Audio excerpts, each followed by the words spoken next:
नमस्कार, बहुत बहुत स्वागत है आपका मनी 9 पर। आप देख रहे हैं हेलो मनी 9। और बाजार अगर आप देखेंगे तो आज हाई लेवल से फिसलता हुआ दिखा। आज नए हफ्ते की शुरुआत दमदार हुई थी, लेकिन दमदार शुरुआत के बाद बाजार ऊपरी स्तरों पर टिक नहीं पाया है। तो ऊपरी स्तरों से बाजार में ये जो गिरावट हुई है, इसके क्या मायने हैं, आपको बाजार में किस तरह से अब पोजिशनिंग करनी चाहिए, क्या ये गिरावट कोई बड़ी फॉल का इंडिकेशन तो नहीं है, और जो नए साल की शुरुआत होने वाली है इसी हफ्ते में, उसकी शुरुआत आपको, उसकी तैयारी आपको किस तरह से करनी चाहिए, इस पर हम खास तौर पे इस शो में फोकस करने वाले हैं। आपके सवालों के जवाब देंगे, प्राइमरी मार्केट का एक्शन भी होगा, और उसके साथ साथ कुछ स्टॉक्स ऐसे जहां पर आपको 2026 में बड़े रिटर्न मिल सकते हैं, चुन चुन के सेगमेंट में खास तौर पे आपके लिए लेकर आएंगे। तो पहले बाजार की बात कर लेते हैं। जैसे मैंने आपको कहा, हफ्ते की शुरुआत आज दमदार हुई थी, अच्छे संकेत थे ग्लोबल मार्केट से, लेकिन हाई लेवल से जो हमने लेवल बनते हुए देखे ऊपरी स्तरों पर, वहां से प्रेशर भी मार्केट्स में बनता हुआ दिखा। ये चार्ट देखिए, आपको साफ तौर पे नजर आएगा। दिन के दौरान जो हाई था ना, वो आपको बता देता हूँ, निफ्टी ने है जो टॉप लूजर्स हैं उसमें आप देखिए, आपको पावर ग्रिड नजर आएगा, Adani ports, Trent, HCL tech और हिंडाल्को। ये कुछ स्टॉक्स हैं जो कि आपको नीचे की तरफ कारोबार करते हुए नजर आएंगे। और गेनर्स की जहाँ तक बात है, कुछ एक स्टॉक्स अगर आप अच्छा, ये आपके सामने आ भी चुके हैं। निफ्टी के लूजर्स आप देख लीजिए, आपके सामने हैं Shriram Finance, Sun Pharma, HCL Tech, Bajaj Finance और टेक महिंद्रा। ये कुछ स्टॉक्स हैं जो कि आज आपको ज़्यादा गिरावट की और नीचे नज़र आएंगे। गेनर्स की जहाँ तक बात है, तो एक बार गेनिंग स्टॉक्स जो हैं, जो 17 शेयर आज ऊपर हैं, उनमें अगर आप देखेंगे तो आपको टाटा स्टील नजर आएगा। टाटा स्टील 2% ऊपर है आज के सेशन में। मेटल में रैली चली रही है, उसकी हम बातचीत आगे का दिख रहा है। अब आइए जरा मिड कैप स्मॉल कैप की तरफ, जहाँ पे हम देख रहे हैं कि बाजार के कंपैरिजन में ज़्यादा गिरावट देखने को मिले। तो मिड कैप स्टॉक्स में अगर आप गेनर्स की तलाश करेंगे ना, तो आपको खोद खोद के निकालने पड़ेंगे, इस तरह से ऐसा लग रहा है। एनटीपीसी ग्रीन एनर्जी 2% ऊपर है, सेल में 1.5% का मूव है। हुडको एक और पीएसयू नाम है, मैरिको 1% ऊपर है, और स्विगी में भी 1% के आसपास का मूव है। गिरावट कहाँ पे है मिड कैप? अगर आप लूजर्स की बात करेंगे, जो आधा % इंडेक्स नीचे है ना, उसमें जो लूजिंग स्टॉक है ना, वो है आरवीएनएल। आज कुछ रेलवे स्टॉक्स हैं जहाँ पे हम देख रहे हैं कि 4-5 दिन की एक तरफा मूव के बाद कुछ मुनाफा वसूली साफ तौर पे नजर आ रही है। एमएनएम फाइनेंशियल में भी 3.25% का कट है। डिक्सन टेक 3% नीचे है, 2.5% नीचे प्रीमियर एनर्जीज, और फोर्टिस हेल्थ केयर में भी करीब 2% के आसपास की गिरावट देखने को मिल रही है। ये बहुत इंपॉर्टेंट है फोर्टिस हेल्थ केयर को देखना, क्योंकि कल Gujarat kidney and super speciality की लिस्टिंग होने वाली है। तो उस संदर्भ में भी देखा जाए तो अगर हेल्थ केयर शेयरों में प्रेशर है, तो उसका इंपैक्ट लिस्टिंग पर भी साफ तौर पर देखने को मिलेगा। लेकिन स्मॉल कैप इंडेक्स, जो कि निफ्टी सेंसेक्स छोड़ दीजिए, मिड कैप से भी ज़्यादा टूटा हुआ है, वहां पे अगर आप देखेंगे ना, तो गेनर स्टॉक्स में एचआईएल एक स्टॉक है, देखिए डबल डिजिट गेन्स इस स्टॉक में देखने को मिल रहे हैं, 13.25% का मूव है। के&आर रेल इंजीनियरिंग पिछले हफ्ते भी काफी अच्छा चला था, आज भी देखिए 11.5% का आप मूव है। मिश्र धातु, जिसे आप मिधानी के नाम से भी जानते हैं, एक पीएसयू नाम है, यहाँ पे 10% का आप मूव है। ये एक हिडन जेम कह सकते हैं आप। जितने भी मेटल स्टॉक्स में रैली हुई ना, उसमें ये स्टॉक पीछे या फिर छिपा रह गया कहीं पे। आज देखिए ये स्टॉक रफ्तार पकड़ता हुआ दिखा है। प्रिसिशन वायर्स में करीब 7.25% का आप मूव है, और उतनी ही तेजी आप देखिए जयसवाल निको इस स्टॉक में भी देखने को मिले, जिसमें पिछले हफ्ते भी हमने काफी अच्छा मूव देखा। और इनफैक्ट पिछले लोअर लेवल से आप देखेंगे ऑलमोस्ट 100% मूव इसमें आ चुका है, 2 गुना हो चुका है। 40 वाला 80 हो चुका है। आई थिंक ये स्टॉक जबरदस्त गेन यहाँ पे देखने को मिल रहा है। स्मॉल कैप लूजर्स कौन से हैं, कहाँ पे गिरावट ज्यादा है, वो अगर आप देखेंगे तो आपको उसमें सबसे पहले नाम जो नजर आएगा वो है टाइमेक्स ग्रुप का। ऑब्वियस से नाम है, क्योंकि ब्लॉक डील आज ओएफएस खुला है अच्छे खासे डिस्काउंट पर, जिसका इंपैक्ट आप देखिए 8.5% की कमजोरी। हालांकि 22% के डिस्काउंट पर है ओएफएस, जो शुक्रवार की क्लोजिंग थी उसके हिसाब से। केना कंस्ट्रक्शन 6.5% के आसपास की कमजोरी है, 5.5% नीचे। सिगाची इंडस्ट्री से इसकी खबर भी है, इसे आगे हम बातचीत करेंगे। साधना नाइट्रो 5% नीचे, और राजेश एक्सपोर्ट्स में भी 5% की गिरावट आज के सेशन में आपको नजर आएगी। तो बाजार में ज़्यादा जो इम्पैक्ट है वो प्रेशर के तौर पे ही देखने को मिला है। पार्टिसिपेशन काफ़ी कम है, वॉल्यूम्स काफ़ी कम है, और आप देखिए इस बीच मार्केट में हर हाई लेवल पे प्रॉफिट बुकिंग साफ तौर पे देखने को मिल रही है। तो आपके सवालों के जवाब देना शुरू करते हैं। सबसे पहले जो सवाल हमारे पास पहुंचा है मैम, वो पीयूष प्राशर जी का है। पीयूष प्राशर जी कह रहे हैं कि मुझे हिंदुस्तान कॉपर 529 रुपये पे 40 पैसे पर लिया हुआ है, और मेटल ईटीएफ 11 रुपये 3 पैसे पर। Need 2 weak view. तो मैम आप हिंदुस्तान कॉपर पे अपना व्यू रोक लीजिए, मैं आगे आपसे पता करता हूँ, हम बदिंग स्टॉक्स में डिस्कस कर लेंगे। लेकिन ये अगर आप मेटल ईटीएफ इसको अगर देखें तो 11 रुपये 3 पैसे पर अगर किसी ने लिया है, आपके सामने इसका चार्ट है, तो 2 हफ्ते का व्यू आप क्या देंगी? मेटल ईटीएफ जो आईसीआईसीआई वाला है, राइट? तो जी, अभी इसमें 11 रुपए 20 पैसे पर लिया इन्होंने बोला है। 11 रुपये 3 पैसे पर, 11.03। 3 पैसे पर, ऑल राइट, ऑल राइट। तो दो दो हफ्ते के व्यू के हिसाब से अभी आप इसको होल्ड करो। इनफैक्ट अगर किसी को नए फंड इसमें डालना है तो डाल सकते हैं। दो ईटीएफ अलग काम करते हैं आपके सेक्टर से, लेकिन जहां पर अब एडवांटेज आपको ईटीएफ में इसलिए मिल सकता है कि जहां पर बहुत सारे स्टॉक्स मेटल सेगमेंट से, कहीं कुछ स्टॉक्स बहुत ओवरबॉट हो गए हैं। स्मार्ट प्ले है वैसे जो आप अभी करने वाले हैं, इट्स वेरी गुड। जो स्टॉक्स कहीं पर बहुत ज्यादा ओवरबॉट हो गए हैं, कुछ स्टॉक्स में कंफ्यूजन वाली स्टेट आ गई है, तो वैसे में ईटीएफ को कुछ हफ्ते का जो नजरिया आपने ईटीएफ के लिए लगाया बिल्कुल ठीक है। You are going right way. आप इसको फिलहाल होल्ड कर सकते हैं। एंड अप्रोक्सीमेटली जो इसमें 2 हफ्ते के हिसाब से जो टारगेट आप एक्सपेक्ट करें, क्लोज टू 11.60 एंड क्लोज 12 रुपए तक भी एक्सपेक्टेशन रख सकते हैं। एक्सपेक्टेशन ज्यादा है, 20% की है, बट ट्रेल कर लीजिएगा। जैसे ही आपका भाव आपको 11 रुपए 20 पैसे पर निकल जाए, आपकी 11.03 है आपकी बाइक, तो 11.20 पर जैसे ही आ जाए फिर ट्रेल करके रख लीजिए और फिर उसको होल्ड कर लीजिए जितने भी दिन ये चलता है। So you can hold it now. अच्छा, होल्ड कर सकते हैं। अच्छा, इसी के साथ साथ अब भाव जो चल गया था ना मैम, जो चार्ट चल गया था वो सिल्वर ईटीएफ का था। राय जरा एक बार सिल्वर ईटीएफ पे भी दीजिए। सिल्वर नए रिकॉर्ड पे रिकॉर्ड टच कर रही है, आगे भी करेगी। आगे भी इट इज करेगी। लाइकली टू अच्छा, कंटिन्यू। यस। ठीक है। 1 से 1.5 साल मेटल्स के हैं संदीप जी। आई मीन जो रैली अभी हम देख रहे हैं इसमें थोड़ा बहुत कूल ऑफ 10-15% का cool off stock wise expected है, होना चाहिए ताकि एंट्री मिल सके लोगों को, हाँ, जो लोग मिस कर चुके हैं। But after that this rally is going to continue because it's not something कि थोड़ी बहुत वॉल्यूम की वजह से हो रहा है, नहीं। डिमांड एंड सप्लाई का जो ओवरऑल एक स्ट्रक्चरिंग फिलहाल डिसबैलेंस्ड है, और हर कोई फिलहाल के समय में यही चाह रहा है कि मेटल्स पर, डिफरेंट मेटल्स पर फॉर दैट मैटर, हर एक कंट्री की, हर एक ओरिजिन की उसकी खुद की पकड़ हो सके, because ultimately this metals helps us to कोई भी सेक्टर को लीजिए ना, आप चाहे आप ऑटो लीजिए, इलेक्ट्रिफिकेशन लीजिए, सोलराइजेशन लीजिए, सभी में मेटल, कॉपर, एल्यूमिनियम, सिल्वर, इन सब की रिक्वायरमेंट है। और इंडस्ट्रियल जो यूज है। इस चीज को फिलहाल इंडस्ट्रियल यूज बढ़ रहा है, और जो इसको फिलहाल डोमिनेट कर पाएगा for next couple of years, उसकी ही प्राइसिंग पावर मार्केट में ज्यादा रहेगी, बिकॉज आने वाला जो मार्केट इंडस्ट्री है वो बहुत कॉम्पिटिटिव, कट थ्रोट कॉम्पिटिशन रहेगा प्रोडक्ट्स में। एंड एक्सपोर्ट, क्योंकि इसका इम्पैक्ट रीजन क्यों होगा ये, क्योंकि जितने ज्यादा टैरिफ्स लगेंगे, हर किसी को सस्ते प्रोडक्ट बनाने की नीड है, क्योंकि टैरिफ लग चुके हैं और आगे भी लगेंगे। अभी हर कोई कंट्री इस टैरिफ के नेचर को अपनाएगा। तो सस्ता प्रोडक्ट बनाना बहुत जरूरी है, और जिसके पास जितनी ज्यादा ये रॉ मटेरियल की अवेलेबिलिटी होगी, या फिर प्रॉक्सी रॉ मटेरियल की अवेलेबिलिटी होगी, वो ज्यादा लीड कर पाएंगे, डोमिनेट कर पाएंगे। दैट्स द व्यू जिसके चलते अगले 1-1.5 साल मेटल्स के नाम है। तो मेटल्स के ईटीएफ खरीदो, आप जो खरीदना आपको खरीदो, but try to be in the metals. ठीक है, तो सिल्वर का तो सीधा सरोकार हिंदुस्तान जिंक से है, उस पर आप क्या राय देंगी? हिंदुस्तान जिंक को डिप में खरीदने की सलाह है अभी फिलहाल। आई थिंक इसमें अच्छा खासा मूवमेंट आज भी हो गया है। अब जितना जितना ये ऊपर जा रहा है उतना उतना मुझे लग रहा है कि अब और कहाँ खरीदे। But Hindustan zinc, Hindustan copper, ये सब कंपनीज ऐसी हैं जो कि आपको सरोकार रखती है डायरेक्टली इसी के। और जब आप एक्सक्यूज मी, जब आप इन कमोडिटीज को इक्विटी मार्केट में ढूंढते हैं उनके प्लेयर्स, तो आपके हाथ में गिने चुने नाम ही है। इसीलिए ये स्टॉक्स इतना रन अप कर रहे हैं। एंड अगर बहुत सारी कंपनीज होती तो चलता, लेकिन बहुत सारी कंपनीज है नहीं। सो इट्स लाइक कि बड़ा चंक ऑफ केक है, एक बड़ा चंक ऑफ पाई है जो इन कंपनीज के नाम ही होता जा रहा है, and likely to be ahead also.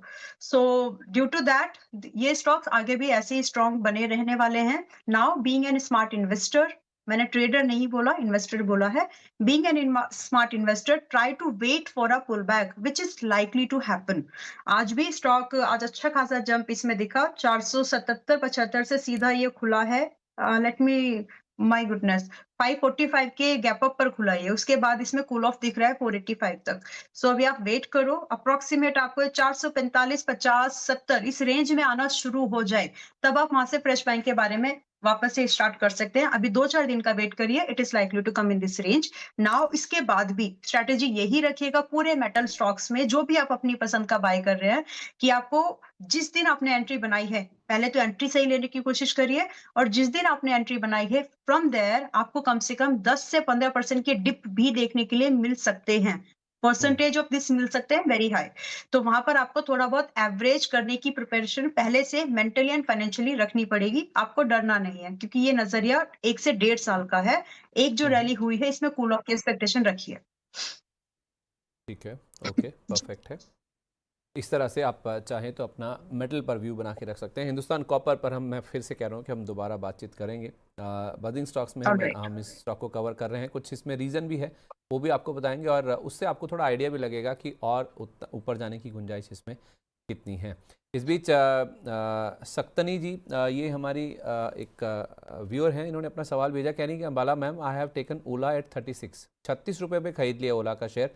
Please share your view बहुत एंड बढ़िया। Target, how much time to hold. आपका रिकमेंडेशन भी था, आपने कभी बोला था इसको खरीदने के लिए?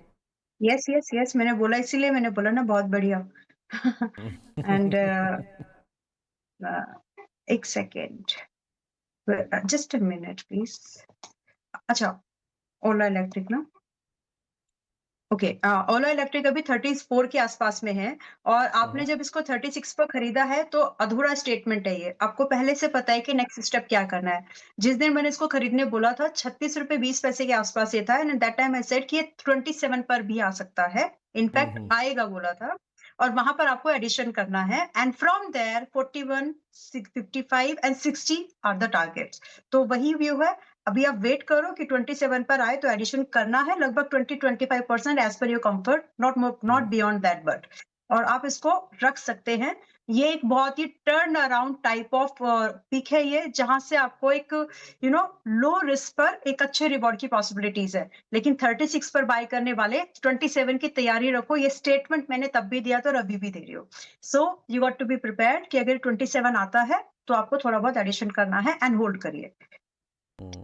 ठीक है, ओके, तो जी, होल्ड कीजिए, कोई ऐसी दिक्कत की घबराने की बात yes, नहीं है। आपको जब 36-20 पे बोला गया था तब ये भी बोला गया था कि ये स्टॉक 27 रुपये तक भी जा सकता है, तो आई एम श्योर आपने अगर 36-20 पे सुन के लिया है तो आपने 27 रुपये भी सुना होगा। तो उसी व्यू के साथ उसी अलाइनमेंट में चलते हुए चलिए जो आपको राय दी गई थी उस समय। एस्ट्रोलॉजक वैदिक के नाम से हमारे एक दर्शक है मैम, वो कह रहे हैं कि क्या वेदांता को करंट लेवल पर बाय कर सकते हैं, और दूसरा अदानी ग्रीन का शॉर्ट टर्म का व्यू बता दीजिए। वेदांता को तो वीडीएल की बात तो अभी हो ही गई है, मेरे ख्याल से आउटलुक ही हुआ है वैसे discussion, but it is at close to 600। Just let me check कि आपको कहाँ बाय करना चाहिए ये।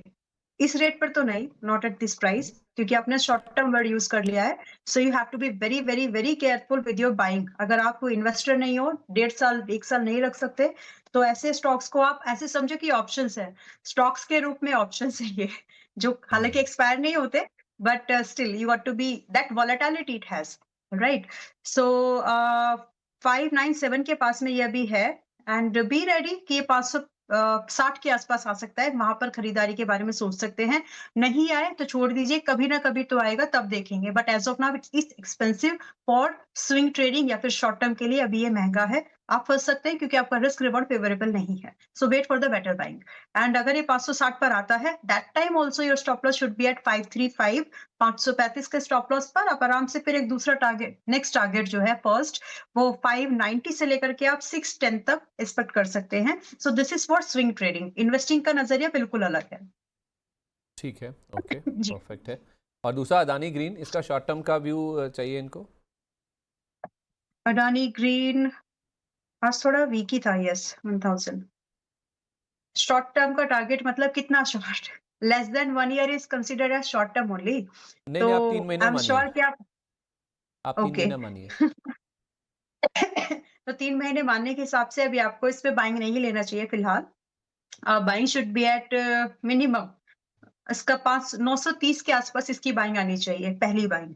तो और उसके बाद में जो स्टॉप लॉस मेंटेन होना चाहिए, that should be at 880, and minimum target expectation should start with 990 से लेकर के अप्रोक्सीमेटली 1030 का टारगेट। ये इस तरह से आप इसको 3 महीने के लिए लेके चल सकते हैं, बट फ्रेश बाइंग के लिए थोड़ा सा वेट करो। It's not the right time to enter for next. अगर आपका व्यू सिर्फ 3 महीने का है तो आपकी बाइंग बहुत ही प्रिसाइज करने की कोशिश करिए। ठीक है, ओके, परफेक्ट है। जी, इस बीच बिमल सिंह रावल जी कह रहे हैं कि केन्स टेक्नोलॉजीज और डिक्सन में फ्रेश एंट्री लेनी है लॉन्ग टर्म के लिए, तो बाइंग स्टार्ट करें या फिर अभी इन स्टॉक्स को अवॉइड करें? इफ़ नॉट, मतलब अगर अवॉइड करना है तो कोई सब्स्टिट्यूट है तो वो बता दीजिए। डेटा पैटर्न्स देख सकते हैं। वेल, बाइंग के लिए केयर्स टेक्नोलॉजीज, दूसरा स्टॉक क्या बताया इन्होंने? डिक्सन टेक्नोलॉजीज, दोनों एक ही ग्रुप के हैं, एक ही डिक्सन। सेगमेंट के हैं। हाँ, लेकिन डिक्सन के लिए मेरे ख़्याल से ऑलरेडी मैं कहीं पर बात कर चुकी हूँ कि इसको कहाँ पर खरीदना चाहिए। केन्स टेक्नोलॉजीज़ पे हम पहले बात करेंगे, जो कि अभी 3000 ऑलमोस्ट 4000 के आस-पास है। जस्ट 3977 क्लोज़ टू 4000 ही है, फॉर मी। नाउ यहाँ से हमको अगर बाइंग लेनी है, थोड़ा-सा और वेट कर लीजिए। इसमें आपको 3650 भी आ सकता है। वहाँ पर आप बाइंग लेने के बारे में विचार करें, फिर वहाँ पे डरिए मत, क्योंकि करंट प्राइस से अनदर लाइक 3% का एक और, नहीं नॉट 3%, 10% है। या क्लोज टू 10% आपका डिक्लाइन आपको और मिल जाएगा डिस्काउंटेड प्राइस। फिर केएल्स में वहाँ पर एंट्री बन सकती है, but not at this price. Price alert लगा के रखिए, उसके बाद आप इसमें एंट्री ढूँढ सकते हैं। And yes, once entry gets trigger, आपका मिनिमम टारगेट की एक्सपेक्टेशन आपको 4500 से स्टार्ट करनी चाहिए and it should go up to 5000। That's the view, जो मिनिमम पॉसिबल टारगेट्स है। बाकी ये और भी जा सकता है, लेकिन शॉर्ट टर्म में उतना ही इसका नज़रिया है। स्टॉप लॉस जो हम इसमें लेकर चलेंगे 3300, 3300 का हम यहाँ पर स्टॉप लॉस मेंटेन करके चलेंगे जब बाइंग ट्रिगर हो जाए। डिक्सन टेक अभी 3% डिक्लाइन ऑलरेडी हो गया है। मुझे लगता है कि इसमें थोड़ा-सा आप और रुक जाइए, 4-5 दिन और रुकेंगे, तो आपको ना इसमें एक अच्छा भाव और मिल सकता है, व्हिच इज़, मैंने बोला था कि आ जाएगा और आ ही रहा है, गुड। व्हिच इज़ 10,600 के आस-पास आ सकता है संदीप जी ये। तो मेरी नज़रिए में ये प्राइस ज़्यादा बेटर है, रादर कि हम इसको 12,000 के आस-पास अभी बाय करें। So one should wait for the better entry, because entry matters a lot. तो वहाँ पर अच्छी बाइंग का वेट करो। स्टॉप लॉस आप रखें यहाँ पर, थोड़ा-सा बड़ा स्टॉप लॉस देना पड़ेगा डिस्काउंट एंट्री के बाद भी, which is at 9,000 and possible target आपके लिए 12,400 टू 14,000 बन सकते हैं। तो एंट्री पर फोकस करिए, स्टॉक में बुराई नहीं है, लेकिन थोड़ा-सा डिक्लाइन इसमें और होगा। और वो सब्स्टिट्यूट डिक्सन टेक की जो आप बात कर रही थी? आप डेटा पैटर्न्स देख सकते हैं, data patterns and data matrix. Let me check दोनों अभी क्या कर रहे हैं। Just a minute. अच्छा, वैसे क्या क्या करते हैं? यस, डेटा पैटर्न्स अभी 2650 के आसपास में है। यहाँ पर हम लोग एक लिमिटेड एक्सपोज़र से, एक्सपोज़र यहाँ पर लिमिटेड ही रखना चाहिए। यहाँ पर हम 2600 के आसपास बाइंग ले सकते हैं। तो इसमें हम लोग डेटा पैटर्न्स में थोड़ा हम देख सकते हैं एक अपसाइड की मूवमेंट छोटे पुल बैक के बाद में क्लोज टू 2870 से 3000 का एक मूवमेंट हम कैच करने की कोशिश कर सकते हैं। एंड स्टॉप लॉस जो रहेगा यहाँ पर 2400 का होगा। But let me tell you कि अगले कुछ दिनों तक, कपल ऑफ डेज यानी 3-4 दिन तक, ये आपको 2600 2700 से लेकर के 2500 के अंदर ट्रेड करते हुए दिखेगा। So this is kind of the buying range. Hmm, ठीक है, ओके, परफेक्ट। तो 3650 के आसपास आपने बोला केन्स टेक लीजिए, माफ़ कीजिए, और 3300 के आसपास का आपका स्टॉप लॉस होना चाहिए। उस केस में फिर 4500 और 5000 तक के टारगेट आ जाएंगे, राइट? जी, जी। और जहाँ तक डिक्सन टेक की बात है तो आप कह रहे हैं कि 11,935 पे है, 10,600 वहाँ तक ही आ सकता है। अब मैं सरप्राइज नहीं होऊंगा, मैं आईब्रोज रेज नहीं करूँगा। अपोलो माइक्रो मुझे याद है 280 वाला 220 आ गया था, तो ये भी 10,600 आ सकता है, ऐसी बात नहीं है। स्टॉप लॉस उस केस में आपका होगा जी। 9,000 रुपये का, टारगेट 12,400 और फिर 14,000 तक के लेवल। सही नोट किए ना मैंने? हाँ जी। ठीक है मैम, ओके। अगले सवाल की ओर बढ़ते हैं। जो हमें मिला है, हमारे एक और दर्शक हैं, विमल जी का सवाल तो हमने ले लिया। के अलावा विमल जी ने बहुत बार अपना सवाल पोस्ट कर रखा है।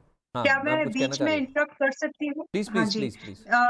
जायसवाल नेको इंडस्ट्रीज़ जो थी, मुझे याद आ रहा है कि आपके अक्टूबर मंथ में शायद मैंने आपके साथ इसका, ये आया था किसी वजह से न्यूज़ में, और उस समय इसमें रिकमेंडेशन दी थी मैंने जेनको पर।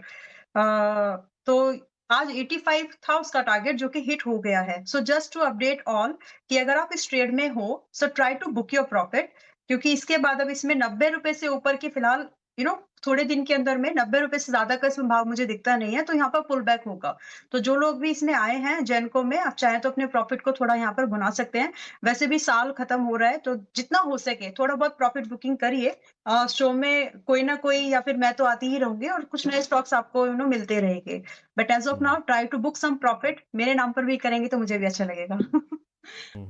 तो 6 महीने में आप देखिए स्टॉक 2 गुना से ज़्यादा ऑलरेडी हो चुका है। कहाँ ये 40 से चलना शुरू हुआ था, 85 रुपये का लेवल आ गया, तो लो लेवल्स पे कहीं आपको ये स्टॉक बताया गया था, तो 85 रुपये का टारगेट हिट हो गया। जिन्होंने भी VLA मैम के कहने पे लिया था, वो अब अपना प्रॉफिट बुक कर सकते हैं, क्योंकि 90 के ऊपर यहाँ पे थोड़ी सी जाने की संभावना कम नज़र आती है। तो रेजिस्टेंस है। तो मैम जो लोग वेट कर रहे हैं या जिनको फ्रेश एंटर करना है, उनके लिए क्या राय देंगी? कहाँ तक नीचे मिल सकता है या कौन सा लेवल सही होगा फ्रेश एंट्री के लिए? फ्रेश एंट्री के लिए ये आएगा वापस से 80-82 के आसपास। मतलब 80 के नीचे आएगा एक्चुअली 78, 80 तब हम इसमें दोबारा एंट्री बना सकते हैं। बट फिलहाल इट्स अ प्रॉफिट बुकिंग। मतलब अच्छा। 90 के ऊपर मुश्किल लग रहा है 2-4 दिन के व्यू के हिसाब से। तो क्योंकि साल खत्म हो रहा है इसलिए ये अपडेट है। अदरवाइज़ अगर हम इसको और 2-3 क्वार्टर के लिए होल्ड करना है तो जाएगा, फिर इसमें कोई प्रॉब्लम नहीं है। लेकिन साल खत्म हो रहा है तो आई वुड से कि थोड़ा-सा प्रॉफिट निकालिए जहाँ-जहाँ से हो सके। जहाँ जहाँ प्रॉफिट हो रहा है वहाँ वहाँ से आपको थोड़ा थोड़ा प्रॉफिट निकाल लेना चाहिए। गुलाम अली जी हमारे एक दर्शक हैं, कह रहे हैं कि अभी कौन सा ईटीएफ में इन्वेस्ट कर सकते हैं। तो अभी हम ईटीएफ्स की बात हमने करी है, मेटल ईटीएफ हमने टच कर लिया, सिल्वर वाला भी टच कर लिया। कोई और भी ईटीएफ है जहाँ पे आपकी नज़र है, या फिर हम आगे बढ़ें?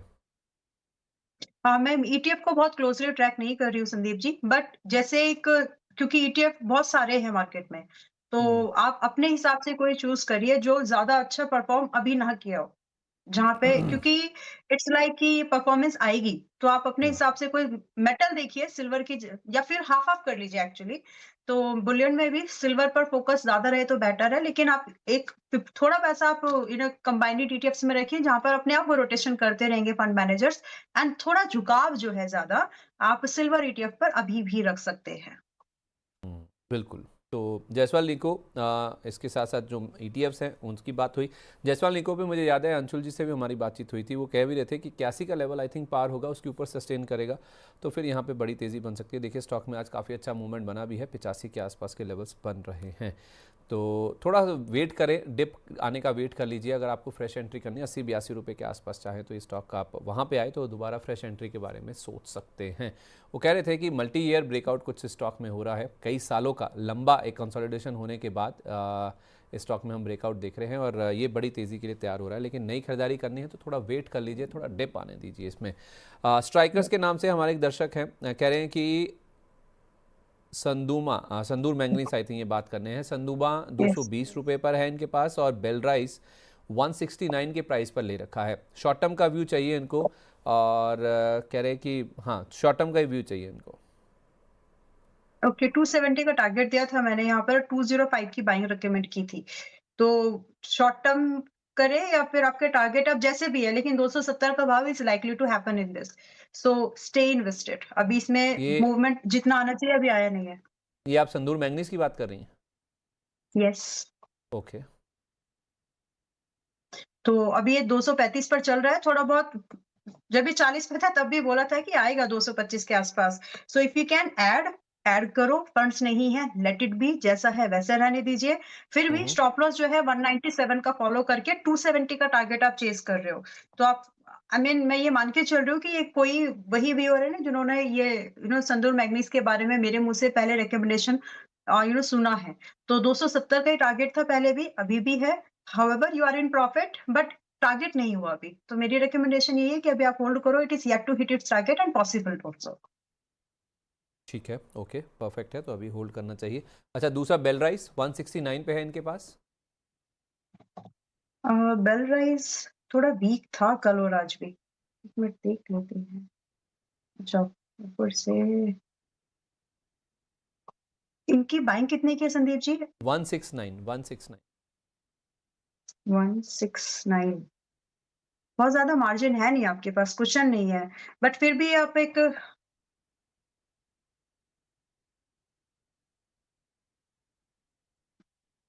सेकंड, एक्सपेंसिव भी है। आप ट्रेलिंग लगा सकते हैं इसमें 171 पर। 171 की ट्रेलिंग के साथ आप इसको होल्ड करिए। लाइकली है कि 1-2 दिन में ये शायद आपको 182, 183 दिखाए। लेकिन जैसे-जैसे ये ऊपर जाएगा वैसे-वैसे आप भी अपनी ट्रेलिंग को यानी प्रॉफिट को सिक्योर करने की कोशिश करिए। क्योंकि आपकी बाइंग 169 की है इसीलिए 171 पर मैंने ट्रेलिंग सजेस्ट किया ताकि आपका प्रॉफिटेबल ही एग्ज़िट हो। हाउएवर जो इसके लिए स्टॉप लॉस बनता है इस ट्रेंड के लिए, एक अगली रैली के लिए, जिस उस अगली रैली में इसमें 190 से 190 से 205 के टारगेट्स बनते हैं, एक अपसाइड की मूवमेंट जो और हो सकती है इसमें, उसके लिए स्टॉप लॉस थोड़ा डीपर है, दैट इज़ 160। बट आपकी बाइंग क्योंकि ऊपर के लेवल की है इसलिए 171 पर अपना स्टॉप लॉस ट्रेल करके रखिए। 1-2 दिन में ये मूवमेंट हो जाना चाहिए, तो फिर या तो आपको 1-2 दिन में इसका टारगेट मिलेगा या फिर आपको एग्ज़िट मिल जाएगा। But in any ways you will be exiting in profit, जो भी अगर आपका टारगेट या ट्रेलिंग पे ट्रिगर होता है तो। जी। ₹171 का आप यहाँ पे ट्रेलिंग स्टॉप लॉस लगा के स्टॉक में बने रहिए। ₹169 की आपकी कॉस्ट है। अगर इनके स्टॉप लॉस हिट हो भी जाता है तो भी आप प्रॉफिटेबली यानी कि मुनाफे के साथ ही इस ट्रेड से निकलेंगे। ओके, कुछ मेंबर्स के सवाल ले रहे हैं। तो संजीत कुमार जी कह रहे हैं कि सर जी, मैडम जी, राम राम। आपको भी राम राम सर। कह रहे हैं कि प्लीज़ गाइड ऑन जी, मारुति एंड नमस्कार। UltraTech Cement for minimum 1 year. कम से कम 1 साल का अगर नज़रिया है तो मारुति और अल्ट्राटेक पे आपका व्यू क्या है? Maruti and UltraTech cement and Maruti, दोनों ही महँगे स्टॉक, मतलब महँगे मतलब टिकट वाइज़ महँगे हैं दोनों स्टॉक्स आपके पास में। ओके, एंड मारुति, दोनों में से अल्ट्राटेक इज़ बेटर। अल्ट्राटेक में ज़्यादा अपसाइड की पोटेंशियल एंड रिस्क जो है, इन्वॉल्व्ड रिस्क कंपैरेटिवली लो है। सो अगर दोनों में से एक चूज़ करना है तो आप अल्ट्राटेक को प्रेफ़रेंस दे सकते हैं if you are following my view, however you have your own choice. लेकिन फिर भी अल्ट्राटेक सीमेंट में 12,450 का पहला टारगेट ईज़िली अचीवेबल लगता है। एंड देन आप इसको एक 13,200 के लिए भी हम इसको रोक होल्ड करके चल सकते हैं। स्टॉप लॉस जो है, आपको स्टॉप लॉस इसमें थोड़ा-सा डीपर देना पड़ेगा 800-900 पॉइंट का, व्हिच इज़ क्लोज़ टू 11,000।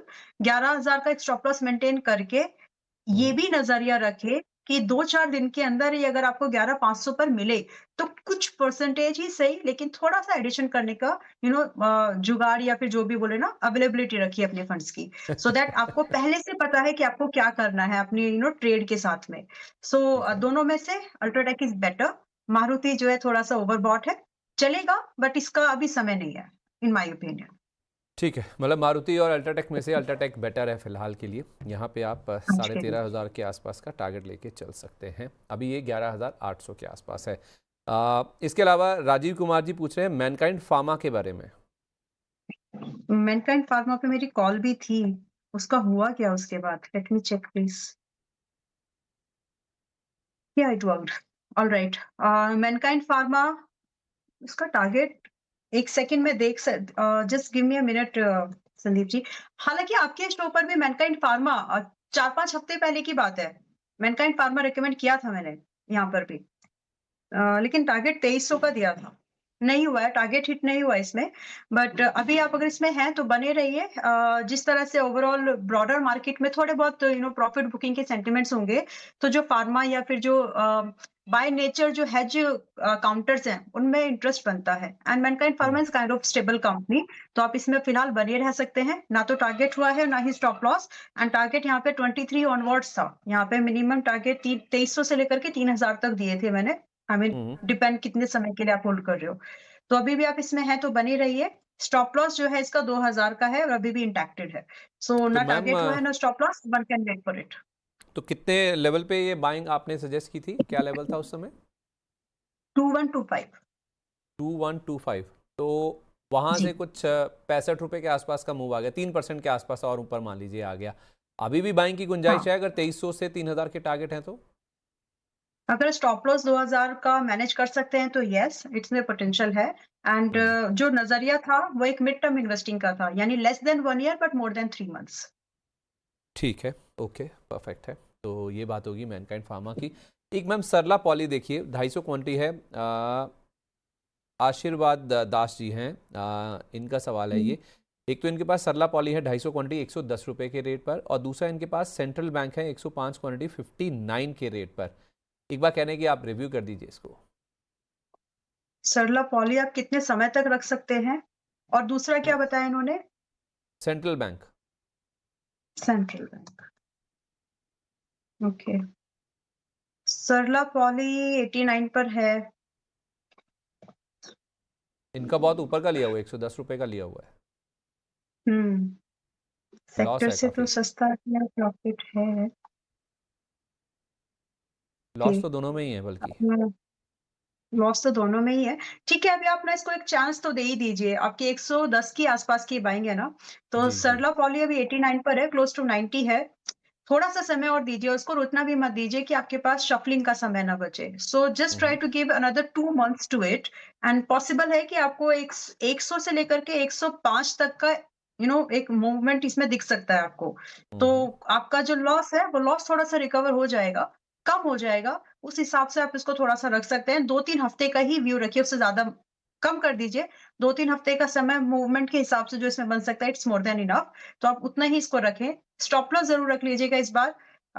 एक एवरेजिंग मत करिए पहली बात, और जो स्टॉप लॉस है आप इसमें ₹80 का एक स्टॉप लॉस मेंटेन करके चल सकते हैं। सो this is not something you should average, but हाँ, थोड़ा टाइम देकर के आप इसको एक एग्ज़िट प्लान मिल सकता है आपको, एग्ज़िट मिलने के चांसेस हैं। तो फिलहाल होल्ड करिए इसको। और अच्छा। दूसरा आपका है सेंट्रल बैंक अभी 36 साढ़े 36 के आसपास है। आप लोग स्टॉप लॉस कभी फॉलो नहीं, मतलब नहीं फॉलो करते हैं, आई शुड से दिस। कभी तो नहीं, कभी भी नहीं। हाँ, मतलब मैं कैसे बोलूँ ये बात? लेकिन स्टॉप लॉस को प्रायोरिटी दीजिए, क्योंकि स्टॉप लॉस फॉलो नहीं किया तो सेंटीमेंट्स आपके उस ट्रेड के प्रति, आपके इन्वेस्टमेंट के प्रति भी जो आपके सेंटीमेंट्स हैं ना, वो बदल जाते हैं। फिर क्वेश्चन मार्क आपको अपनी एनालिसिस पे आ जाता है। जबकि आप हर बार सही नहीं हो सकते, लेकिन फिर वो ना कहीं न कहीं ऐसे आता है कि यार मेरे साथ ही ऐसा क्यों होता है? But that's not the reality. आपको 10 ट्रेड है आपके पास में, 10 आपकी राय हैं, 10 आपके सिलेक्शंस हैं, उस 10 में से 10 बार आप सही नहीं हो सकते। That's true. एग्जैक्टली। अगर आप मोस्ट ऑफ द टाइम भी सही हैं, तो उसको यू नो पेपर पे लाइए चीज़ों को। सेंट्रल बैंक देखिए, मैं एक ही सलाह दूँगी कि आप हैं तो बने रहिए, लेकिन अगर आपका स्टॉप लॉस आप ₹35.30 का मेंटेन करके चल सकते हैं, तो आप ज़रूर इसको मेंटेन कर लीजिए। बिकॉज़ पीएसयू बैंक्स का जो अभी ये पूरा रैली हुआ है, उसमें कुछ बैंक्स ऐसे रहे जिसमें कि एक सेंट्रल बैंक भी था, इसका पार्टिसिपेशन बहुत ही नॉमिनल रहा है। या फिर एक एक वर्ड में बोलें तो पीएसयू रैली में सेंट्रल बैंक का कोई खास कंट्रीब्यूशन नहीं रहा। तो इस स्टॉक का चलना बाकी है, बट इसकी चाल जो भी है फिलहाल ₹35.40 से नीचे नहीं रखना चाहिए, दैट्स द ओपिनियन। उसके साथ आप इसको रख सकते हैं। Try to keep just time, averaging भी मत करो, ट्रेलिंग के साथ ही बस आप इसको रख सकते हैं फिलहाल। ठीक है, ओके। कुछ प्राइम मेंबर्स और हैं जिनके सवाल हम तक पहुंच रहे हैं। उसमें एक रवनीत जी हैं। रवनीत जी, रणवीत जी, माफ़ कीजिए, इनका नाम गलत मैंने पढ़ लिया। हाँ। ये कह रहे हैं कि मेरे पास 100 शेयर हैं जिंदल स्टील के ₹990 के रेट पर, और आईसीआईसीआई बैंक भी इनके जी। पास ₹1390 के प्राइस का। इनको व्यू शॉर्ट टर्म का ही है। दोनों स्टॉक्स पर आपका शॉर्ट टर्म का व्यू दीजिए। 1390 आईसीआईसीआई बैंक का प्राइस, जिंदल स्टील ₹990 का। तो ठीक है, इस बीच में मिधानी है, मिधानी को हम लोग एक ट्रेड बनेगा उसमें, उसके बारे में हम बात करेंगे। बट फिलहाल हम्म। हम जिंदल स्टील को देख लेते हैं, वरना मिधानी वाला वो ट्रेड एक मोमेंटम है, वो मिस हो सकता पहले आप है। मैदानी बता दीजिए जो ट्रेड है आपके मन में। ऑलराइट, क्योंकि देखते-देखते वो 10 आया, फिर 8 से 10 चला गया है। So it is at 351 as of now, and very likely कि ये आपको 375 से लेकर के 415 के भाव दिखा सकता है शॉर्ट टर्म ट्रेडिंग के लिए। तो अगर हम्म। कुछ लोगों को, जैसे मैंने कुछ पोज़ीशंस पे एग्ज़िट बोला है, हाउएवर ये ना मेरे पोर्टफोलियो में है, हमारे मेंबर्स के पास पोर्टफोलियो में कभी रिकमेंडेशन पे गया हो तो गया हो, but I am not hmm. Holding it. But अगर आप शफलिंग कर रहे हो, तो आपको कुछ ऐसे काउंटर्स मिल जाएँगे इन बिटवीन द डिस्कशन, जहाँ पर आप अपनी एक exit plan, I mean think, अगर आपको लगे कि वो अच्छा लग रहा है स्टॉक, तो मिधानी समथिंग जो कि आज हम बेट लगा सकते हैं, देख सकते हैं उसको 351 पर। हम्म। 375 से 415 का वेरी इजी अचीवेबल टारगेट मुझे दिखता है। स्टॉप लॉस इंट्राडे लो रखिए ताकि ये बड़ा नुकसान होने से बच सके। ₹315 का stop loss is more than enough, जिसके साथ हम इसको होल्ड कर सकते हैं। नाउ मिधानी 415 के बाद भी मजबूती में बना रह सकता है। सो if you want, second target के बाद फर्स्ट टारगेट पर, विच इज जो मैंने बताया 375, उस पर ट्रेल करके आप इसमें 440 का भी वेट कर सकते हैं। तो ये थोड़ा सा लाइकली है कि अपनी रैली को कंटिन्यू करे।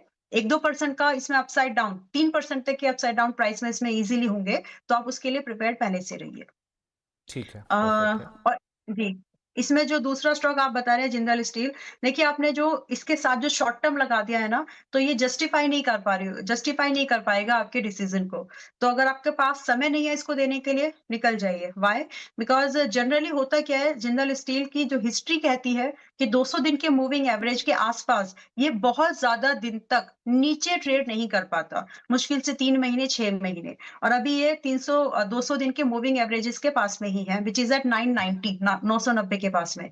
और हो सकता है कि अगले 6 महीने ये स्टॉक आपको ₹900 से लेकर के 1050 के आसपास ही दिखे। तो अगर आपका टर्म ही नहीं दे सकते, अगर उसको ड्यूरेशन टाइम नहीं दे सकते, तो बेटर है you look for something else. ये काउंटर आपके लायक नहीं है। आप कोई दूसरा एक ऐसा स्टॉक देखिए जहाँ पर शॉर्ट टर्म में कुछ मोमेंटम बन रहा हो, क्योंकि ये आपसे डिपेंड करेगा मिनिमम 1 ईयर की अच्छे टारगेट्स देने के लिए, and that's the nature of this stock according to price and industry जो भी चलता है इसमें। ठीक है। दूसरा आपने दिया है आईसीआईसीआई बैंक, जो कि 1350 आई थिंक इन्होंने बोला था। इसमें तेरह आपका सौ नब्बे ट्रेलिंग पे स्टॉप लॉस 1390। 1390, इनका ओके, प्राइस 1390 है। 1390। तो आप जी। इन्वेस्टेड इन्वेस्टिंग का तो मोड है ही नहीं आपका, इन्वेस्टिंग का विचार नहीं है। तो आप एक स्टॉप लॉस देके आप चाहे तो ट्रेड कर सकते हैं। दैट्स द ट्रेड के लिए स्टॉप लॉस है 1320। 1320 का स्टॉप लॉस रख के आप इसको चाहे तो बैठ सकते हैं, जिसमें कि 1380 से लेकर के 1420 तक के टारगेट आपको यहाँ पर मिल सकते हैं। But let me tell you, bank Nifty अगले कुछ दिनों के लिए इन माय ओपिनियन थोड़ा सा वीकनेस को कंटिन्यू करेगा। तो hmm. Think again before making any decision. ठीक है, तो थोड़ा सा आप विचार कीजिए आईसीआईसीआई बैंक में, तो इनको एक स्टॉप लॉस दे दीजिए अगर ये बने रह सकते हैं तो। 1320, इससे नीचे की तेरह जरूरत सौ भी बीस नहीं है। ठीक है, परफेक्ट है। 1320 रुपये का स्टॉप लॉस लगा के आप इसमें बने रह सकते हैं, इन एंटिसिपेशन की यहाँ पे कुछ मूव ऊपर की ओर आता हुआ दिखेगा। इस बीच आपको मैदानी का स्टॉक दिखा देते हैं जो मिश्र धातु के नाम से है। ये स्टॉक मैं आपको कह भी रहा था कि एक ऐसा स्टॉक है जो कि फिलहाल एक छुपा रुस्तम है मेटल स्टॉक्स में, जो पूरी रैली बनी है ना उसमें इसमें पार्टिसिपेट नहीं किया अभी तक। इसमें जो मूव है ना 375 415 रुपये तक जा सकता है, तो इसको 351 के आसपास खरीदे 315 रुपये का स्टॉप लॉस लगाकर। ये रेड में इसलिए लिखा हुआ है क्योंकि इसको आपको ध्यान से फॉलो करना है ताकि आपको टारगेट 375 और 415 रुपये तक के मिल जाएं। कुछ और मेंबर्स हैं हमारे जिनके सवाल हम तक पहुंच रहे हैं, उसमें एक राजीव कुमार जी का सवाल है। राजीव कुमार जी कह रहे हैं कि मुझे ट्रांसरेल लाइटिंग के बारे में जानना है, 594 रुपये का लिया हुआ है 594 पर। 594। ओके, बहुत ऊपर की बाइंग है, लेकिन अब ये मुझे इसलिए बोलना पड़ रहा है क्योंकि स्टॉक सपोर्ट लेगा नहीं इतने फिलहाल। तो मेरी नजर में ये वापस से ट्रांस रेल लाइटनिंग जो है अभी हम्म, 570 के आसपास में है। इट इज लाइकली कि ये 510 पर आए। तो अच्छा। यस, तो आप थोड़ा-सा देखिए कि क्यों, हालाँकि ये चलेगा, लेकिन बाद में चलेगा। तो it's not like high momentum stock नहीं है फिलहाल ये। मतलब इसमें अगले कुछ दिनों के लिए अपसाइड का मूवमेंट तुरंत बने वैसा नहीं लग रहा है। It will take your time. So if you can devote some time to it, likely है कि ये 770 तक 750-70 तक निकल जाए। बट अभी फिलहाल के लिए एज़ ऑफ नाउ ये थोड़ा-सा वीक है और रहेगा कुछ दिनों के लिए। तो हम्म, 510 की तैयारी में आप रह सकते हैं अगर एडिशन कर पाएँ तो। अदरवाइज जैसा है वैसा रहने दें और एक स्टॉप लॉस रखें दिमाग में सिस्टम पर 480 का, उसके साथ चाहे तो होल्ड कर सकते हैं। बट थोड़ा-सा वीकनेस को कंटिन्यू करेगा फॉर कपल ऑफ डेज़। उसके बाद ही इसमें कुछ नया मोमेंटम बनेगा। एंड उसका जो रीज़न बन रहा है, क्यों ऐसा हो सकता है? क्योंकि जो ज़्यादातर एक अच्छी अपसाइड की मूवमेंट जो आईपीओ के बाद में आई थी, मुझे याद है कि ये एक एक थोड़ा-सा एक्सपेंसिव ही था ये आईपीओ उस समय पर भी। एंड अभी भी जो इसमें प्राइस है, ये पिछले इसी साल की लिस्टिंग है शायद दिसंबर, मतलब साल हम्म, भर ही हुआ है। तो उसी हम्म। प्राइस के आसपास में है। तो थोड़ा-सा आप उस वैल्यूएशन के पार्ट पर जब बैक जाएँगे वापस से, तो आपको समझ में आएगा कि एक्सपेंसिव था। तो इसीलिए थोड़ा बहुत 510 तक आ सकता है। 480 का स्टॉप लॉस लगा करके मेंटेन करिए। ऐड कर सकते हैं 510 पर तो करें, otherwise as it is wait कर लीजिए। 700 से 800 रुपए के भाव आ सकते हैं, लेकिन समय लगेगा, 3-4 क्वार्टर का समय लग सकता है। 480 तो बहुत डीप हो गया मैम स्टॉप लॉस की, जहाँ तक बात है अगर 480 तक जाना ही है या वहाँ तक स्टॉप लॉस लगाना है इनको, 594 की खरीद है, फिर तो भारी नुकसान हो जाएगा इनको। 594 की खरीद है तो 510 पर अगर एवरेजिंग कर सके, स्टॉक में देखिए प्रॉब्लम नहीं है। स्टॉक बाय द टाइम ये प्राइस आएगा 510 के आसपास, तो ये सेक्टर से कहीं न कहीं थोड़ा सस्ता हो जाएगा। कंपनी में पता क्या है मैम, प्रॉफिटेबिलिटी है, तो वहाँ पर पता क्या है जी। अब मुझे आपके ना, अब आपके कॉन्फिडेंस पे मुझे भरोसा बहुत है कि नीचे आना है, तो मतलब मैं अब डाउट नहीं करता हूँ। तो डर इस बात का है कि अगर ये नीचे आना ही है, चलने से पहले चलेगा, नो डाउट आप कह रही हैं, उससे पहले एक बार नीचे आना है, अगर इसकी दशा दिशा बता रही है ये, तो व्हाई नॉट एग्जिट या फिर कोई और स्ट्रैटेजी अपना लें कि 480 का चेहरा ही ना देखना पड़े। स्टॉक अच्छा है, मतलब इट डिपेंड्स, देखिए उनको नज़रिया बड़ा है, ये रखना चाहते हैं इस स्टॉक को। तो इट्स हिज कॉल, या फिर जो भी सामने है उनकी कॉल है। अगर वो चाहें तो इसको रख सकते हैं, लेकिन सिचुएशन ये है। मतलब ऐसा नहीं है कि यहीं से घूमेगा, मुश्किल है। तो आप आपके फंड्स कैसे हैं? आपके पास कितना स्पेयर पैसा है या नहीं है? रिस्क एपेटाइट क्या है आपका? किसी बिज़नेस में हो you know all these conditions अगर आपके साथ में है कि हाँ, मैं रख सकता हूँ इस स्टॉक को, तो रख लीजिए 510 के आस-पास एवरेज करिएगा। लेकिन अगर नहीं, अब आपका डिसीज़न है यहाँ पर कि आपके पास कितना पर्सनल लेवल पर ये डिसीज़न मेकिंग आती है। बट मेरा व्यू हम्म, यही है इस पर। ठीक है, okay, no doubt ma'am, fair enough. एक और नए मेंबर हैं हमारे, अरुण यादव जी, ये कह रहे हैं कि गोकुलदास बता दो सर, 772 पे लिया हुआ है, अभी क्या करूं? गोकुलदास, बहुत दिन के बाद आई ये कंपनी सामने। अम, 772 की खरीदें इनकी। हाँ जी, गोकुलदास एक्सपोर्ट 772। हुँ। स्टॉक अभी थोड़ा-सा और गिरेगा संदीप जी। मतलब 772 की 10% आपकी बाइंग से 10% का टोटल हो सकता है कि आपको डिप देखना पड़े नेट टू नेट। ये 725 की तैयारी में लग रहा है मुझे तो 725 715 की। वहाँ से डेफिनिटली इसमें एक अपसाइड की मूवमेंट कंटिन्यू होगी और क्योंकि जो एक्सपोर्ट ओरिएंटेड कंपनीज़ हैं, जिनके नाम पे एक्सपोर्ट लगा भी है और टेक्सटाइल वाली कंपनीज़ जो स्पेसिफिकली एक्सपोर्ट पर जो ज़्यादा डिपेंडेंट है, तो उनके हम्म, हाल थोड़े बुरे ही थे और वो हाल लग नहीं रहा है, मैं ये भी एक बार क्लैरिटी देना चाहती हूँ, वो हाल लग भी नहीं रहे हैं कि हाल-फिलहाल वो बहुत ज़्यादा रिवाइवल या फिर पूरा का पूरा रिबाउंड आपको दे। So if you want something कि आपको स्विच करना है और आपको अगले 6 महीने से ज़्यादा होल्ड नहीं करना है, so I think hmm, this is something you should exit as of now. Why? क्योंकि अगर मैं पूरे ट्रेड पैक्ट बहुत मैटर करेगा यहाँ पर और जैसे ही हमने स्टार्टिंग में बात बोली कि बहुत बड़ा सवाल खड़ा है कि वो ट्रेड पैक्ट पॉजिटिव होगा कि नेगेटिव होगा। और ऐसी कंपनीज़ जो कि बहुत ज़्यादा डिपेंडेंट है एक्सपोर्ट मार्केट को लेकर के स्पेसिफिकली टेक्सटाइल वगैरह में, तो उनके लिए मुश्किलें और बढ़ेंगी। तो फिलहाल के हम्म, लिए if you want you can plan an exit 700 सा इकहत 61 के आस-पास में है। फिलहाल के लिए एक्सिट लीजिए। कहीं अगर ये दोबारा कुछ होता है, तो हो सकता है कि आपको 600 पर दोबारा ये मिल जाए। तो फिलहाल it's an simple exit without बहुत ज़्यादा टेंशन लेकर के एक्सिट मत लीजिए, ज़्यादा महँगी बाइंग है नहीं आपकी। तो आप फिलहाल के लिए एग्ज़िट प्लान कर सकते हैं। तो मैंने आपको मतलब क्या हो सकता है मैक्रो फैक्टर के बेस पर उसको कंसीडर करके ये एग्ज़िट है। जी, 11-12 रुपए का इनको लॉस है, वो लेकर ये एग्जिट कर जाएं। यस फिलहाल के लिए। ठीक है, फेयर इनफ। तो दोबारा बाद में एंटर करें, कहीं मौका है, या फिर अवॉइड करें पूरी तरह इसको? नहीं, नहीं अवॉइड करने की ज़रूरत नहीं है। सेम हम्म, चीज़ अगर बेटर प्राइस पर मिले तो ट्राई कर सकते हैं which is at 600 close to तो अभी हम्म, 760 और 600 इन दोनों में डिफरेंस है और सेक्टर ठीक है। ऐसा है, इंडस्ट्री ऐसी है कि जहाँ पर आप रिस्क नहीं ले सकते। ठीक है, 600 रुपये के आसपास यही शेयर काफ़ी अच्छा लगेगा। कंपनी वही है, लेकिन 760 पे नहीं, 761 पे नहीं, 600 रुपये के आसपास मिले तो वहाँ पे आप ज़रूर खरीदारी करें। साक्षी पाल जी कह रही हैं कि sir, JSW infra versus Suzlon, comparison तो लाइक टू लाइक नहीं है हुँ। हालांकि। एक साल की for fresh entry with 1 year view, तो एक साल की एंट्री के लिहाज से इनको दो स्टॉक्स इन्होंने चूज़ किए हैं। अब इनमें से पूछ रहे हैं कि आप बताइए आपका रिकमेंडेशन क्या है और किस लेवल पर उसे बाय करूं और कौन सा वाला, JSW infra versus Suzlon.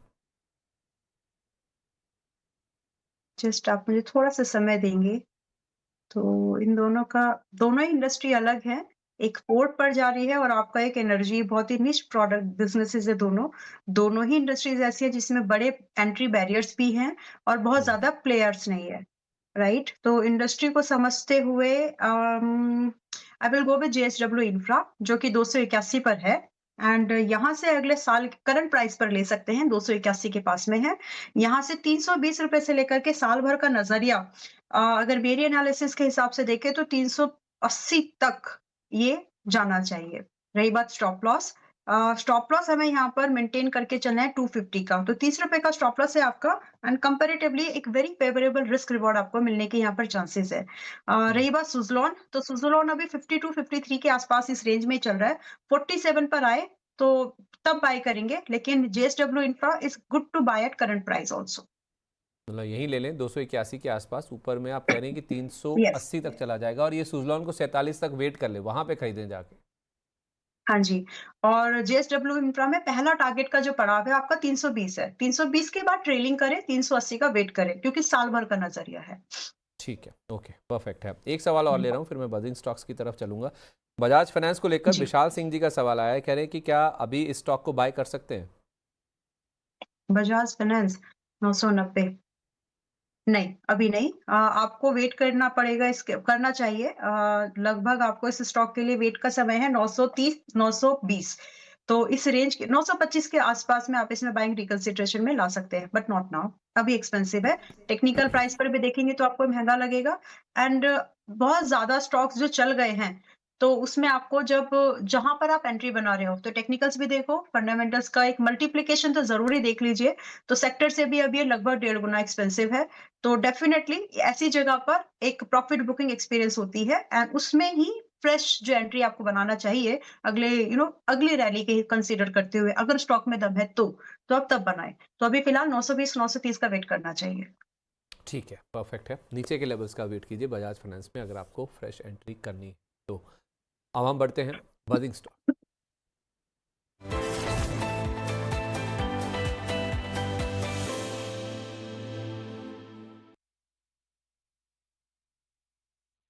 Burning stocks में आज जो पहला नाम है वो टॉक ऑफ द टाउन है। इनफैक्ट पूरा सेक्टर ही फोकस में है। मेटल की बात आप कर भी रही थी, तो हिंदुस्तान कॉपर ये स्टॉक आज फोकस में है। आज इस स्टॉक ने मैम 545 रुपये 95 पैसे का 52 वीक हाई टच किया है। ऑल टाइम हाई नहीं, 52 वीक हाई टच किया है। और दरअसल हो क्या रहा है कि आज ये 15% तक चला है और 5 दिन में देखें तो करीब 25% के आसपास का उछाल इसमें आया। 1 महीने में 45%, 6 महीने में 76% दौड़ा है ये शेयर।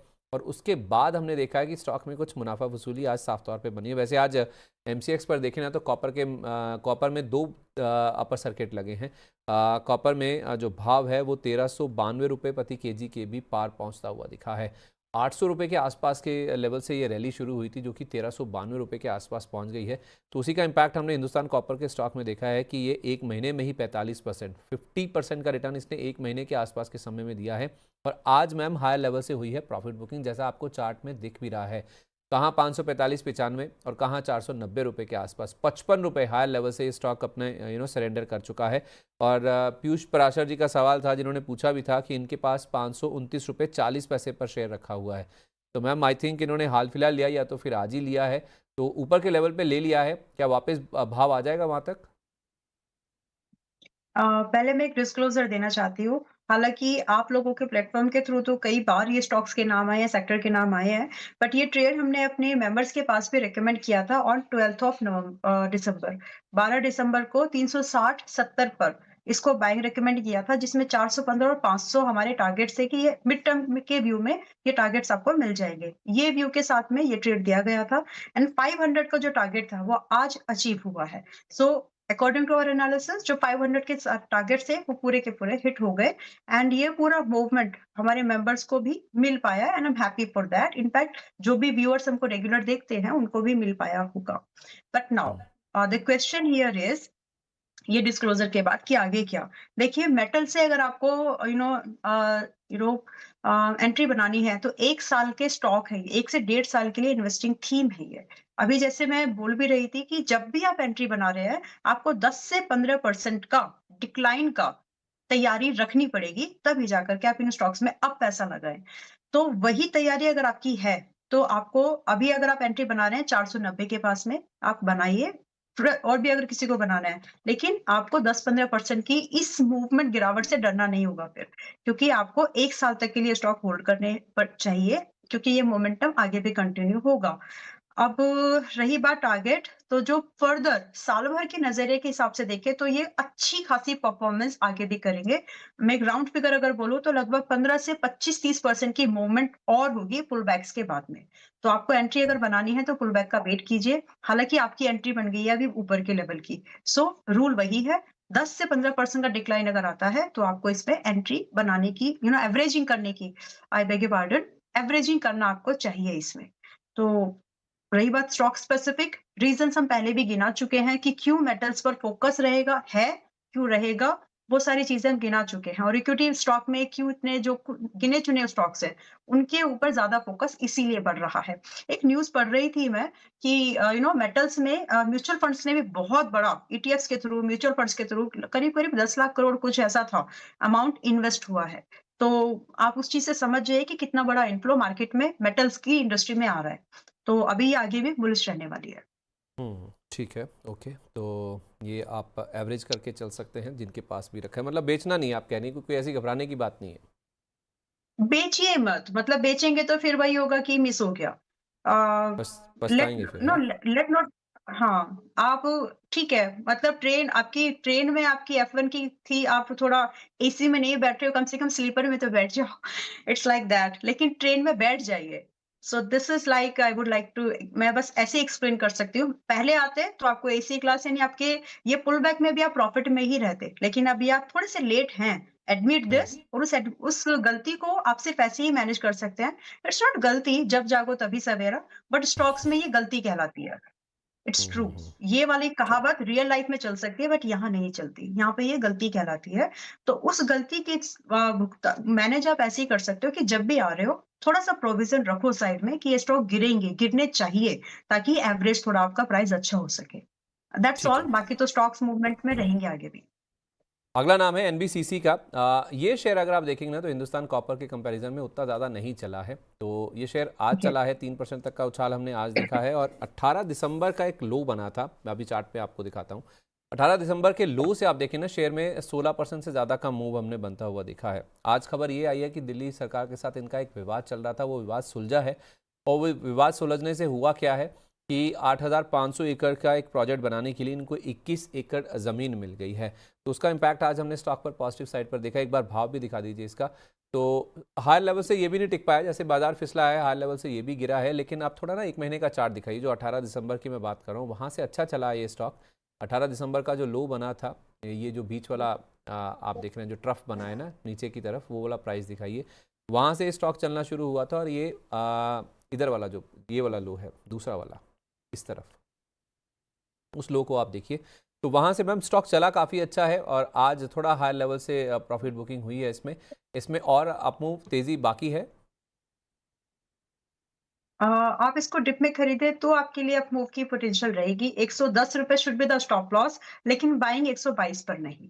बाइंग के लिए आपको कम से कम 115, 118, 2-3, ये आपको रुपीस में कम लग रहा होगा, बट इट्स लाइक परसेंटेज।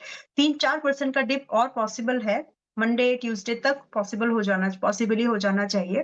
तब आप इसमें ₹110 के स्टॉप लॉस पर, आप इसमें टारगेट की एक्सपेक्टेशन 135 ऑनवर्ड्स अप टू 150 के लिए आ सकते हैं। और ये हम्म। स्टॉक अभी उतना नहीं चला है जितने कि बाकी स्टॉक्स चल पड़े हैं। हम्म। सोच समझ के इसमें थोड़ा-सा डिप का वेट करके एंट्री बनाने का विचार करें, बट हम्म। 122 को अवॉइड करो, 118, 115 के पास बनाइए, ताकि रिस्क कम ठीक हो है। जाए। ओके, ठीक है। एक नाम है, बहुत रेयरली उसका जिक्र होता है, लेकिन अभी पिछले 2-3 दिन से काफ़ी चर्चा में है ये स्टॉक। स्टॉक का नाम है जॉन कॉकरिल इंडिया के नाम से। आज इस स्टॉक में 8.5% का मूव हमने देखा, और 2 दिन में ही स्टॉक 15% भाग चुके हैं। यानी कि शुक्रवार से स्टॉक में मूव स्टार्ट हुआ था, जो कि आज भी कंटिन्यू होता हुआ देखा है।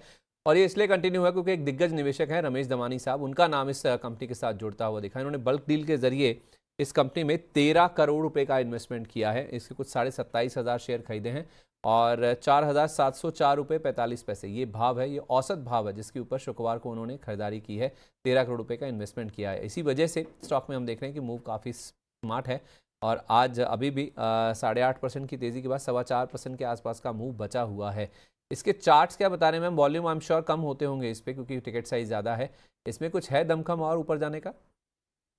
इंडस्ट्री अच्छी लग रही है, जो ये गैल्वेनाइज्ड प्रोडक्ट्स, ये जो इट्स लाइक आप दूसरों के प्रोडक्ट को प्रोसेस करके बेच रहे हो, तो इट्स जहाँ तक मैं समझ पा रही हूँ, ओईएम का काम ये काफ़ी करते होंगे। तो येस, अगर आप इस थीम को मेटल्स मेटल्स की बात करें, तो मेटल इंडस्ट्री के लिए एक प्रॉक्सी इन्वेस्टमेंट की थीम है ये। हम्म। क्योंकि अगर मेटल्स बनेंगे, चाहे कुछ भी बनाइए आप, पाइप बनाइए, एंगल्स बनाइए, एनी प्रोडक्ट, तो उन प्रोडक्ट्स को सपोर्ट करने के लिए जो एक कोटिंग वगैरह का जो काम है, वो ये करते हैं। तो वो हम्म। लाइन है, वो पूरा प्रोसेसिंग यूनिट है उनके पास में। So it's a kind of metal को सेकंड लेयर का प्रॉक्सी इन्वेस्टमेंट की एक थीम को तरह से आप इसको लेकर के चल सकते हैं। सो येस, आप इनकी बाइंग तो अभी प्रॉफिटेबल है। बट अगर आप एक एंट्री के बारे में सोच रहे हैं, so you got to be cautious with your allocation, because छोटी कंपनी रहेगी। और जो पॉसिबल टारगेट्स हैं आपको यहाँ पर करीब-करीब बड़े टारगेट से, मैं मेरे चार्ट को ना छोटा करके देखती हूँ, ताकि एक बड़ा आउटलुक मिल जाए। तो कई बार टारगेट्स भी बड़े मिलते हैं और स्टॉप लॉस भी कंपैरेटिवली छोटे बड़े ही रहते हैं। तो अभी ये हम्म। 5250 के आसपास है, बट यहाँ से भी हमको 5800 फर्स्ट एंड क्लोज टू 4 6000 6400 का दूसरा टारगेट हमको आसानी से मिल सकता है। नाउ इसको स्टॉप लॉस कितना मेंटेन करें? इस स्टॉक की नेचर है कि 200 दिन के मूविंग एवरेजेस पर एक बार ब्रेकआउट के बाद ये भी सपोर्ट लेता है and it is likely to take support this time also, क्योंकि जो वैल्यूएशन है में आप कंफर्ट नहीं देख सकते, लेकिन जो प्राइस एक्शन है वो आपको सपोर्ट दे रहा है। तो यहाँ पर 4200 का सपोर्ट स्टॉप लॉस के साथ इसमें फ्रेश एंट्री करंट प्राइस पर भी बनाई जा सकती है। ठीक है, ओके। मेरा सवाल एक्चुअली यही था, क्या इन लेवल्स पर भी फ्रेश एंट्री ली जा सकती है? यस, तो आपने जवाब यस, दे ही दिया यस। उसका। तो अगले स्टॉक की ओर बढ़ते हैं जिसका नाम है कोफोर्ज। कोफोर्ज में मैम पिछले हफ्ते से ये स्टॉक इनफैक्ट फोकस में है। आज हुआ क्या है कि मजबूत शुरुआत के बाद हायर लेवल से स्टॉक फिसलता हुआ दिखा है। अब इसमें खबर पिछले शुक्रवार की है, जब इनकी बोर्ड बैठक होनी थी और उस बोर्ड बैठक में इन्होंने $550 मिलियन या 55 करोड़ डॉलर का कहें तो QIP के जरिए फंड जुटाने को अप्रूवल दे दिया।